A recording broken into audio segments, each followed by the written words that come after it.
स्वागत है आपका द कहानी हब में। अगर कहानी पसंद आए तो लाइक, सब्सक्राइब और शेयर जरूर करें।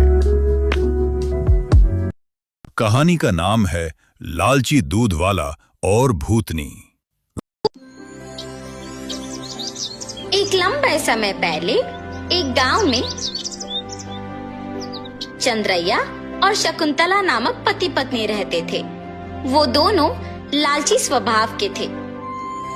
चंद्रैया बहुत सारे भैंसों को पालते उनका दूध उस गांव वासियों को बेचता था।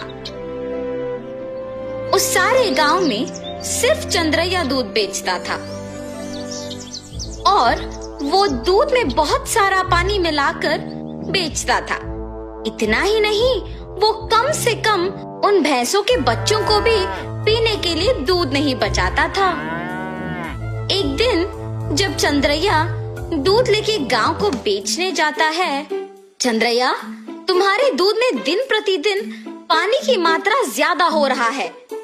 तुम्हारे पास इतने भैंस होने के बावजूद तुम पानी क्यों मिला रहे हो? अगर तुम्हें पसंद है तो मुझसे दूध लो, वरना नहीं। मैं यही दूध किसी और को भी दे सकता हूँ। ऐसे गुस्से से बात करके वहाँ से चला जाता है। उस सारे गांव में सिर्फ चंद्रैया ही दूध बेचने के कारण वो जैसे भी दूध दे सभी चुपचाप उसी से लेते थे। जहाँ वो भैंसों को रखता था उसके बगल में एक बड़े पेड़ पर एक भूत रहती थी। हमेशा की तरह चंद्रैया सारे भैंसों के पास जाकर उनसे दूध निचोड़ के पानी मिला के सबको बेचने जाता है। हर रोज ये लालच के कारण इतना दूध निचोड़ता है कि हमारे खुद के बच्चों को पिलाने के लिए कुछ नहीं है। इतना ही नहीं, हम हर रोज देखते हैं कि वो दूध में पानी मिलाता है। हम बचपन से उसी के पास बड़े हुए हैं, इसलिए हम कुछ नहीं कर पा रहे हैं, लेकिन हमें उसे एक सबक सिखाना ही होगा।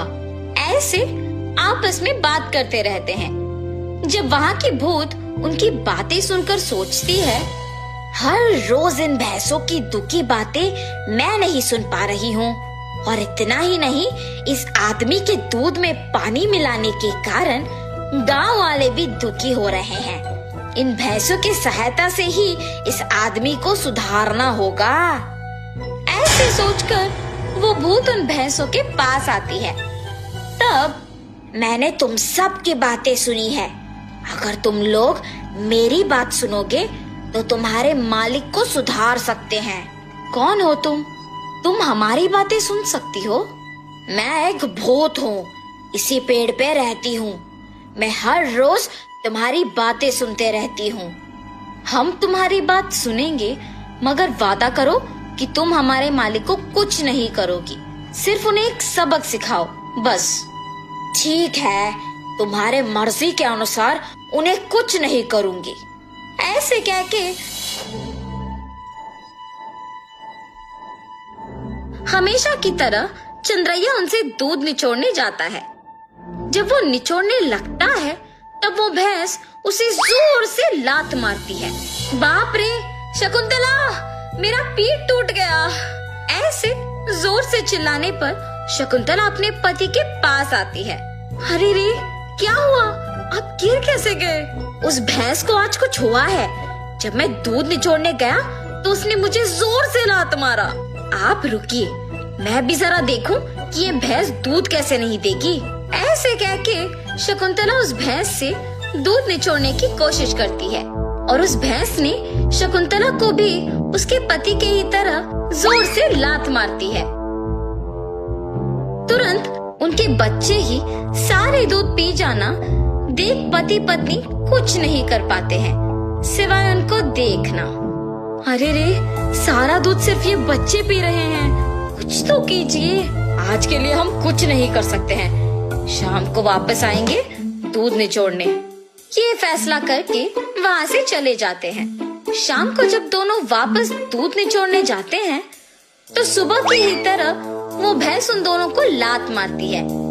ये देख पति पत्नी दोनों डर के मारे घर चले जाते हैं। ऐसे कुछ दिनों तक भैंस उन्हें दूध निचोड़ने नहीं देती है और सारा दूध सिर्फ अपने बच्चों को पिलाती है।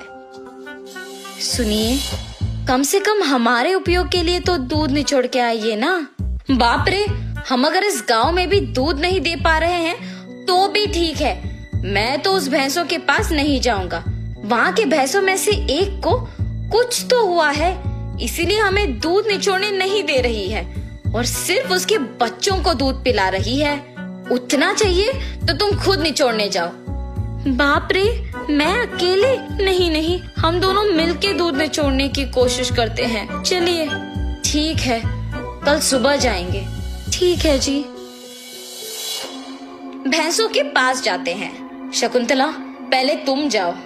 ऐसे कहने पर शकुंतला उन भैंसों के पास जाके दूध निचोड़ने की कोशिश करती है। जब वो निचोड़ने की प्रयत्न करती है तो वो भैंस जोर से लात मारती है। बिना दूध दिए अपनी पत्नी को लात मारने के कारण चंद्रैया को गुस्सा आता है और वो एक डंडे से भैंस को मारने लगता है। मेरी पत्नी को दूध निचोड़ने नहीं दोगे तुम? हाँ? ऐसे कहते हुए जोर जोर से मारता है, मगर उस भैंस की जगह चंद्रैया खुद पिटता है और इसी कारण उस भैंस को मारना बंद कर देता है। लेकिन उसके बाद भी उसको और उसकी बीवी को डंडे से मार पड़ते ही रहते हैं। हम आइंदा कभी भी दूध निचोड़ने नहीं आएंगे, हमें मत मारो। अरे हिम्मत है तो ऐसे दिखे बिना नहीं, सामने आके मारो हमें। ऐसे कहने पर वो भैंस अचानक एक भूत के रूप में बदल जाती है। मैं ही तुम लोगों को मार रही थी। सिर्फ कुछ दिन दूध ना ले पाने के कारण और घर पे दूध ना होने के कारण गुस्सा होके तुम इस भैंस को मारने चले आए, तो फिर कुछ सालों से जो तुम सारे दूध को उनके बच्चों के लिए बचाए बिना ही ले जाके बेचने पर इन भैंसों को कितना बुरा लग रहा होगा। हाँ, आज से अगर कभी भी तुमने दूध में पानी मिलाया या फिर भैंसों के बच्चों के लिए दूध न बचाया तो मैं तुम्हें नहीं छोड़ूंगी। मैं यही रह के तुम पे नजर रखूंगी। हाँ, हमें माफ कर दो, आज से हम ये कभी नहीं दोहराएंगे। ऐसे कहने पर वो भूत वहाँ से गायब हो जाती है। तब से उस भूत के डर से चंद्रैया और शकुंतला भैंसों के बच्चों के लिए कुछ दूध को बचा के बाकी को निचोड़ के उसमें पानी मिलाना बंद करके बेचते हैं। भैंस भी उनके मालिक के सुधारने के पीछे उस भूत के ही हाथ रहने का सच जान के बहुत खुश होते हैं। गांव वाले सारे चंद्रैया को अच्छा गुणवत्ता वाले दूध देते हुए देख खुश होते हैं कि उसमें बदलाव भी आया है।